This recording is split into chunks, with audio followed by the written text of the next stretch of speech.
บ่อยากสู่สายตาก็ย้อนว่าเป็นคนใจอ่อนบ่อยากสิเห็นความอ้อนวอนในแววตานั้นก็ต่างก็หูดีมีนัยยะอีหยังต่อกันทั้งเจ้าและคอยนั้นหูกันต่างมีเจ้าของต้องแนมหลอนหางตาบ่สันมีปัญหาแน่นอนให้เจ้าเลยผ่านไปทั้งจิตใจนี้มันอ่อนวอนคิดอยากสิจุงมือมานั่งเคลียร์แต่ยันเมียเห็นจะแง่งอนต้องคอยห้ามตนทนฝืนหัวใจตัวเองจึงผ่านเพลงนี้มาหวังว่าน้องจะเข้าใจว่าออกอาการเกินไปบ่ได้อีหลีทั้งที่ใจนั้นปรารถนาหวังได้คนดีแต่บ่มีจากที่ท่าทีที่จะลงหากเคยจะครั้งนอกใจเมียจากครั้งหนึ่ง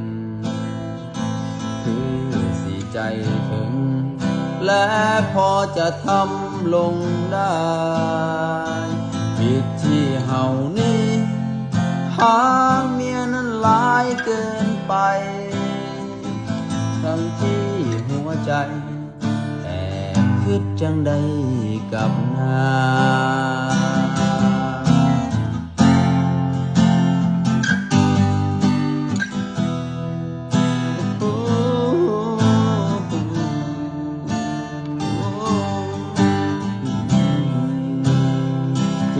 นเพลงนี้มาหวังว่าน้องจะเข้าใจว่าออกอาการเกินไปบ่ได้อีหลี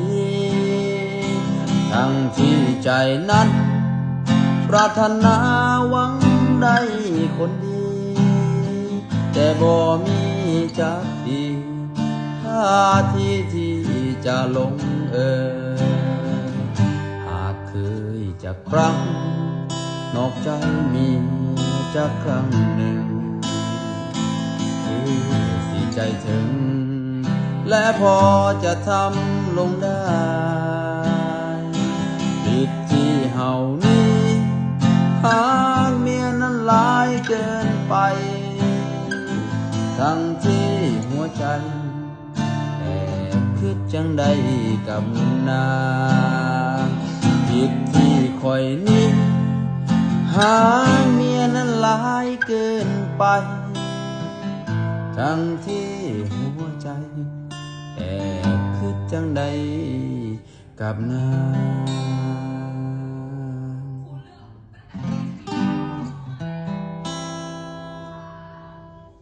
สิเป็นหลายคนอยู่เนาะ